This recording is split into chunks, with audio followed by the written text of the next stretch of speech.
Alright guys, स्वागत है आपका इस वीडियो में। तो फाइनली यहाँ पे जुजुत्सु काइसेन सीजन 2 का एपिसोड 3 आ चुका है। तो चलिए फिर ये वीडियो शुरू कर लेते हैं और बाकी बातें वीडियो के एंड में कर लेंगे। तो जैसे कि आपको याद होगा, लास्ट एपिसोड में यहाँ पे कुरोई को किडनैप कर लिया गया था और भले यहाँ पे रिको गोजो के पास ही होती है, लेकिन अब ये लोग यही सोचते हैं कि इनको क्या करना चाहिए। हमें पहले का सीन दिखाया जाता है जब कुरोई इधर गेटो से यही कहती है कि तुम्हें जल्द से जल्द रिको के पास जाना चाहिए क्योंकि तुम काफी ज्यादा फुर्तीले हो, तो आगे बढ़ो, मेरे बारे में चिंता मत करो। तो यहाँ पे गेटो कहता है कि इन सब के पीछे मेरी ही गलती है, मेरे को उसे अकेला छोड़ना ही नहीं चाहिए था। तो गोजो कहता है कि नहीं, ऐसी कोई बात नहीं है, मुझे पहले ये सोच लेना चाहिए था कि कुरोई का भी इस तरह इस्तेमाल किया जा सकता है। तो अब उनका अगला मूव यही होगा कि वो एक एक्सचेंज अरेंज करवाएंगे, रिको के बदले कुरोई, या फिर शायद वो ये भी कह सकते हैं कि अगर हमने रिको को खुद नहीं मारा तो वो लोग कुरोई को मार देंगे। लेकिन अभी भी हम जीत सकते हैं क्योंकि रिको हमारे पास ही है। अभी मैं रिको को अपने साथ जुजुत्सु हाई लेके जा रहा हूँ और उसके बाद हम शो को या फिर किसी और को उसको बॉडी डबल बना के लेके चलेंगे। तो रिको यहाँ पे ये कहती है कि मैं भी तुम लोगों के साथ चलूंगा और वैसे ही मेरे को तुम दोनों के ऊपर अभी भी भरोसा नहीं है। तो गोजो कहता है, भाई पागल पागल हो गए हो क्या, अभी भी यही बकवास कर रही हो तुम। तो यहाँ पे रिको भाई रोने लग जाती है और वो यही कहते हैं कि असेमिलेशन का टाइम होने वाला है और मैंने अभी तक उसको गुड बाय भी नहीं बोला ठीक से, तो मैं ऐसे कैसे कर सकती हूँ। तो बेसिकली यहाँ पे वो काफी ज्यादा उदास होती है। और अब तुम सोच रहे होगे कि यार ये काफी कंफ्यूजिंग चीज है, लेकिन ये एपिसोड के बीच में क्लियर हो जाएगी चीज, ठीक है ना, एपिसोड के एंड तक सच बताऊं तो गोजो ये कहता है कि अगर किडनैपर स्मार्ट निकले तो तुम्हें साथ ले जाना काफी खतरनाक हो सकता है कुरोई की जान के लिए, और इसी वजह से हम तुम्हें पीछे छोड़ देंगे। लेकिन एक और बात का ध्यान रखना, अगर तुम हमारे साथ चलोगे तो तुम चाहे फिर रोते रोते भीख भी क्यों ना मांग लो, हम तुम्हें अपने साथ लेके जाएंगे, और फिर चाहे तुम्हें कितना भी डर लग रहा हो। तो यहाँ पे दूसरी ओर हमें एक बीच का सीन दिखाया जाता है और इन्होंने फाइनली कुरोई को छुड़ा लिया होता है। कुरोई ये कहती है कि मेरा ध्यान भटक गया था, मैंने ऐसा कैसे कर दिया, ये गलती मैंने कैसे की, मुझे अपने हाई अलर्ट पे रहना चाहिए था। तो यहाँ पे हमें दिखाया जाता है कि गोजो आराम से आके भाई इनकी किडनैपर्स की वाट लगा देता है और ये लोग आसानी से कुरोई को छुड़ा भी लेते हैं। भले इसके लिए इनको यहाँ पे ओकिनावा आना पड़ता है, वो भी फ्लाइट से। कुरोई ये कहती है कि तुम्हारे ऊपर कोई अटैक वगैरह तो नहीं हुआ ना प्लेन के अंदर। तो गेटो कहता है चिंता मत करो, गोजो के पास काफी कमाल की आंखें हैं, उसने आने से पहले सबको चेक किया था, प्लेन के बाहर भी और प्लेन के अंदर भी। इसके अलावा मैंने अपने एक कर्स स्पिरिट को प्लेन के साथ ही अटैच कर रखा था जिससे कि हम सुरक्षित रहे। हमने सोचा कि प्लेन से आना ज्यादा सुरक्षित रहेगा। ये लोग यही सोचते हैं कि इनको यहाँ पे ओकिनावा क्यों बुलाया गया है, क्या वो इन लोगों का टाइम वेस्ट करना चाहते थे क्योंकि इनका डेडलाइन यहाँ पे खत्म होने वाली थी। आपको पता ही होगा इधर रिको के ऊपर इनाम लगाया गया था। तो गेटो ये कहता है कि अगर ऐसा होता तो फिर उन्हें ऐसी जगह चूज करनी चाहिए थी जहाँ पे आसानी से हम नहीं पहुंच पाते। तो कुरोई कहती है ऐसा तो नहीं उन्होंने एयरपोर्ट के ऊपर अपना कब्जा कर लिया हो, या फिर हो सकता है कि वहां पे वो हमारे ऊपर अटैक करे। तो हमें दिखाया जाता है कि इधर एयरपोर्ट पे नानाबी और हायबारा भी आ चुके होते हैं जो कि जुजुत्सु हाई के फर्स्ट ईयर में होते हैं। और भाई इधर हायबारा तो काफी ज्यादा एक्साइटेड होता है इस मिशन के लिए और वो इधर गेटो के सामने शो ऑफ करना चाहता होता है अपने स्किल्स। वो यही कहता है कि हमारे अपर क्लासमेट कितनी जी जान से अपनी मेहनत कर रहे हैं एक लड़की को बचाने में, मेरे को सच में काफी मजा आ रही है इस मिशन के बारे में सोच के। और यहाँ में दिखाया जाता है कि गोजो अपर क्लासमैन क्या मेहनत कर रहा है यहाँ पे इस मिशन के लिए। वो यहाँ पे भाई पागलों की तरह रिको के साथ खेल रहा होता है क्योंकि ऑब्वियसली यार रिको इसके बाद अपनी जिंदगी एंजॉय नहीं कर पाएगी, इस वजह से यहाँ पे गोजो उसको अच्छी खासी छुट्टियां एंजॉय करवा रहा होता है। तो गेटो ये कहता है कि चलो फिर यहाँ से निकलते हैं, जिसे सुन के यहाँ पे रिको काफी ज्यादा उदास हो जाती है। लेकिन गोजो ये कहता है कि कोई बात नहीं, हम एक और दिन यहाँ पे रुक जाते हैं, ठीक है ना। और वैसे भी ओकिनावा में टोक्यो से कम कर्स यूजर्स है तो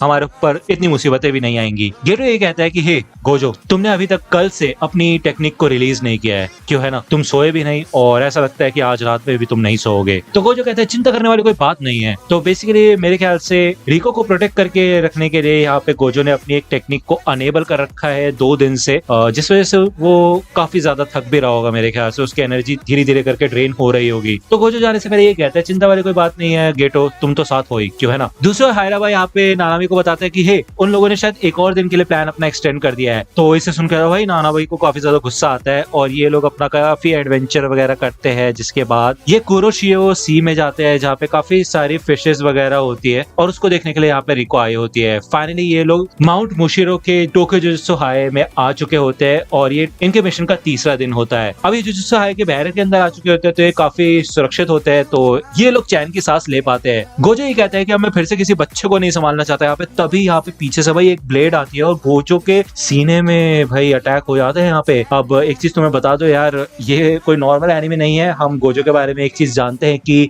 उसके आसपास इन्फिनिटी रहती है, क्यों है ना, जिस वजह से कोई भी चीज उसके नजदीक तक नहीं आ सकती। तो ये ब्लेड कहाँ से आ गई, इसके पीछे सिर्फ एक ही रीजन था, वो ये है कि गोजो की काफी ज्यादा एनर्जी ड्रेन हो चुकी है और वो 2 दिन से लगातार यहाँ पे काफी लोगों से लड़ रहा है, जिस वजह से यहाँ पे टोजी का प्लान सक्सेसफुल हो चुका होता है। और इसे देख के गेटो कहता है कि नामुमकिन, ऐसा कैसे हो सकता सकता है, हम जुजुत्सु हाई के बैरियर के अंदर है। गोजो यहाँ पे टोजी से उसका नाम पूछता है, लेकिन टोजी कहता है कि चिंता वाली कोई बात नहीं है, क्योंकि मैं भी लोगों के नाम याद नहीं रख पाता हूँ। टोजी यहाँ पे बताता है कि वो एक बार गोजो क्लैन में गया था, जब उसे पता चला था कि एक ऐसा बच्चा पैदा हुआ है जिसके पास लार्क की 6 आइज हैं। ना ही उस दिन से पहले और ना ही उस दिन के बाद आज तक किसी ने भी मेरे को उनके पीछे खड़े हुए नोटिस किया था। तो बेसिकली गोजो ही एक ऐसा इंसान है जिसने टोजी को आसानी से ही नोटिस कर लिया था, बचपन में ही इवन। तो इसी वजह से यहाँ पे टोजी को पता था कि उसे गोजो को थकाना होगा, जिससे कि उसकी सेंसेस थोड़ा धुंधली हो जाए। यहाँ पे गोजो भाई एक ही हाथ में टोजी को उड़ा देता है, और साथ ही साथ गेटो भी अपने इधर एक कर्स स्पिरिट को लेके आता है, और वो कर्स स्पिरिट इधर टोजी को खा जाता है। यहाँ पे गेटो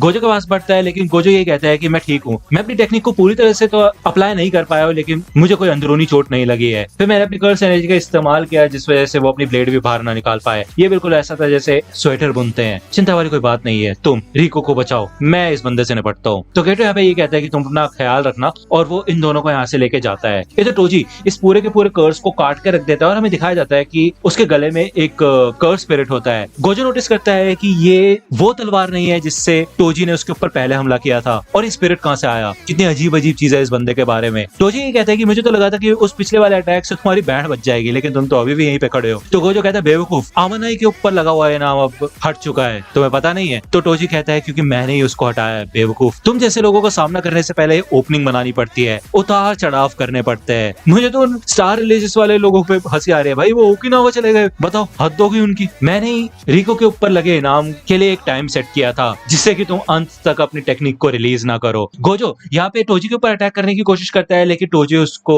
काफी तेजी से डॉज कर देता है, और वो अपनी ब्लेड को यहाँ पे उस कर्स स्पिरिट को खिला देता है। तो गोजो यहाँ पे समझ जाता है कि इसके अंदर 0 कर्स्ड एनर्जी है, जिस वजह से वो उसको ट्रेस नहीं कर सकता है, और साथ ही साथ उसने एक डीमन के साथ एक ऐसा पैक्ट कर रखा है जिस वजह से उसको फिजिकल पावर्स मिलती है। और इस वजह से यहाँ पे टोजी काफी ज्यादा फुर्तीला होता है, और उसको देखने के लिए यहाँ पे गोजो को काफी ज्यादा मुश्किल हो रही होती है, ठीक है ना। वो यहाँ पे काफी तेजी से गोजो की तरफ बढ़ता है, लेकिन भाई गोजो अपने एक ही हाथ में उसको उड़ा के रख देता है, साथ ही साथ पूरे सरफेस को उड़ा देता है वो, क्योंकि उसकी आईज सब कुछ देख सकती है। टोजी यहाँ पे उड़ता हो जाता है भाई 3-4 बिल्डिंग दूर। गोजो ये कहता है ये तो काफी कमाल की बात है कि तुम्हें मेरी कर्स टेक्निक के बारे में पता है, और वो जो तुम्हारा कर्स टूल है वो तो सच में काफी ज्यादा कमाल का है, लेकिन अब मैं उसको अपने नजदीक नहीं आने दूंगा। वो देखते हैं कि टोजी यहाँ से गायब हो चुका होता है, और वो चारों तरफ यहाँ पे काफी तेज ट्रैवल कर रहा होता है। गोजो ये कहते हैं कि इसके अंदर कोई कर्स एनर्जी नहीं है, इस वजह से मैं इसका पता नहीं लगा पा रहा हूँ, तो इसी वजह से जो उसके गले में कर्स स्पिरिट है उसी के ऊपर मेरे को रिलाय करना पड़ेगा, मुझे उसे ही ट्रेस करना है। उसकी प्रेजेंस को पता लगा के मैं जरूर इसकी बैंड बजा सकता हूँ। भले ही वो काफी ज्यादा फुर्तीला है, लेकिन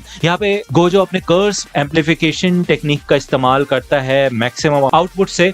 वो इधर अपने ब्लू का इस्तेमाल करता है, जिससे कि यहाँ पे वो भाई पूरी तबाही टाइप मचा देता है, अपने चारों और जितनी भी बिल्डिंग्स होती है उनका सफाया कर देता है वो, ठीक है ना, जिस वजह से यहाँ पे टोजी कवर ना ले पाए और सरप्राइज अटैक ना कर पाए। तभी यहाँ पे पीछे जंगलों में से काफी सारे कर्स स्पिरिट्स आ जाते हैं, उड़ने वाले फ्लाई हेड्स, ठीक है, जिस वजह से यहाँ पे गोजो का व्यू ब्लॉक हो रहा होता है। वो यही पता लगाता है कि टोजी कहाँ पे चला गया है, लेकिन इससे पहले कि वो अपने ब्लू का फिर से इस्तेमाल करे, उसको याद आता है कि कहीं वो रिको के पीछे तो नहीं गया, लेकिन यहाँ पे पीछे से टोजी आ चुका होता है, और भाई फाइनली टोजी अटैक के लिए तैयार होता है। वो मन में यही सोचता है कि भले तुम्हारी 6 आइज मेरा पता लगा सकती है, लेकिन इस कर्स टूल के अंदर मौजूद अधूरी कर्स टेक्निक का पता नहीं लगा सकती। तो अब यहाँ पे वो गोजो का बैरियर भी तोड़ देता है, और उसके गले पे अटैक करता है, और वो पूरा का पूरा उसको चीर के रख देता है उसके पेट तक। उसके बाद वो उसके पैरों के ऊपर भी इसी कर्स टूल से अटैक करता है बार बार लगातार, जिस वजह से यहाँ पे गोजो की हालत खराब हो चुकी होती है, और वो नीचे गिर जाता है। टोजी ये कहता है कि अब थोड़ा मजा आ रहा है। और यार तुम लोगों ने पहले ही इस सीन के बारे में मेरे को बता रखा था कमेंट सेक्शन में, बट मैंने इमेजिन नहीं किया था कि ऐसा कुछ होगा। क्या ही बोलूं मैं। दूसरी ओर यहाँ पे हमें गेटो का सीन दिखाया जाता है, जो कि भाई यहाँ पे अंडरग्राउंड में आ चुके होते हैं। यहीं पे इनकी एसिमुलेशन की टेक्निक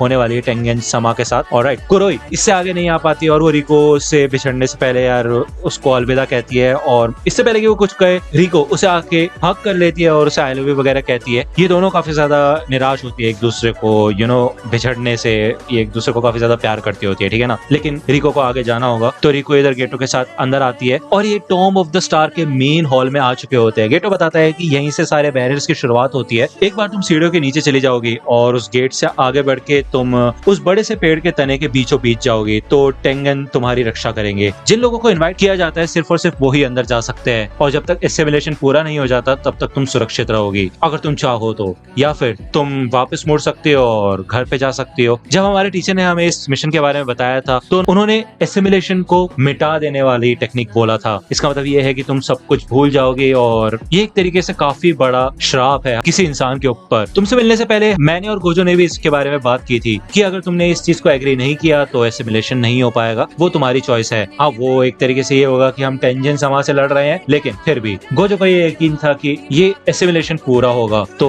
गेटो यहाँ पे ये कहता है कि जो भी तुम डिसीजन लोगी तुम्हारे फ्यूचर की गारंटी हम देंगे, तो चिंता मत करो। तो ऑब्वियसली बात है यहाँ पे रिको को इस चीज पे इंटरेस्ट नहीं होता। उसने अपनी लाइफ भी ठीक से नहीं जी होती। जब से वो पैदा हुई थी सब उसे ये कहते थे कि वो काफी ज्यादा अलग है, वो स्पेशल है, और आज के दिन के लिए वो हमेशा से सोचती आई थी। उसे अकेलापन लगता था, बुरा फील होता था, लेकिन उसे पता था कि आगे चल के ये सारी की सारी चीजें गायब हो जाएंगी। तो बेसिकली यहाँ पे हमें दिखाया जाता है कि रिको इस पूरी लाइफ को गिव अप करने के लिए तैयार थी, लेकिन रिसेंट टाइम्स में कुरोई के साथ उसका काफी अच्छा खासा कनेक्शन बना और अब वो अपना थॉट चेंज कर रही है।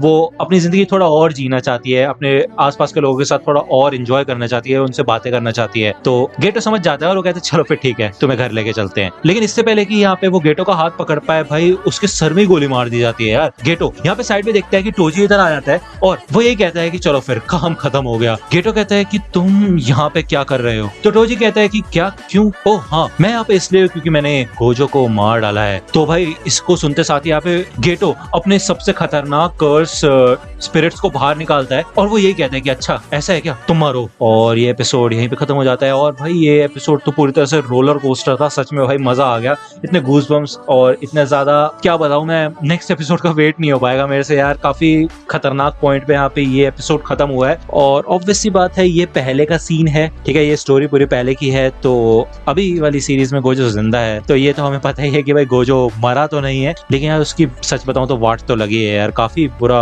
कंडीशन में उसको छोड़ा गया है यहाँ पे। और अब तो आगे पता चलेगा नेक्स्ट एपिसोड में भाई क्या होना है क्या नहीं होना। और मुझे पता है तुम लोगों ने मांगा वगैरह रीड कर रखी है, तो तुम कमेंट सेक्शन में पहले से ही सब कुछ डाल देते हो यार। मत क्या करो ऐसा यार, स्पॉइल हो जाता है। स्पॉइलर नाम की भी एक चीज होती है, ठीक है ना। जो लोग एनिमे एंजॉय करना चाहते हैं उनको एनिमे एंजॉय करने दो यार, क्या दिक्कत वाली बात क्या है, क्यों, है ना। तो चलो फिर आज की वीडियो के लिए फिर इतना ही रखते हैं, है ना। और लाइक करो, सब्सक्राइब करो अगर अभी तक नहीं किया है। चैनल पे अगर नए आए हो तुम लोग तो मेरी आवाज अगर पसंद आ रही है तो कर लो यार सब्सक्राइब यार। ये तो बोलने वाली बात नहीं होती, ठीक है ना। ये तो छोटे बच्चों को बोलते हैं यार कि सब्सक्राइब कर लो, वो लाल वाला बटन फलाना ढेगाना, वो तो तुम्हें सब पता है, तो कर दो, ठीक है ना। मिलता हूं तुमसे अगली वीडियो में, तब तक के लिए गुड बाय। तो दोस्तों आज की वीडियो के लिए सिर्फ इतना ही। आई होप कि आपको ये वीडियो पसंद आई होगी। अगर आपको ये वीडियो पसंद आई हो तो प्लीज लाइक कीजिए, अपने दोस्तों के साथ शेयर कीजिए और मेरे चैनल को सब्सक्राइब करना मत भूलिएगा। और अगर आप मुझे कांटेक्ट करना चाहते हैं तो आप मुझे इंस्टाग्राम पे कांटेक्ट कर सकते हैं। मेरे पेज की लिंक आपको डिस्क्रिप्शन में मिल जाएगी। मिलता हूं आपसे अगले वीडियो में, तब तक के लिए गुड बाय।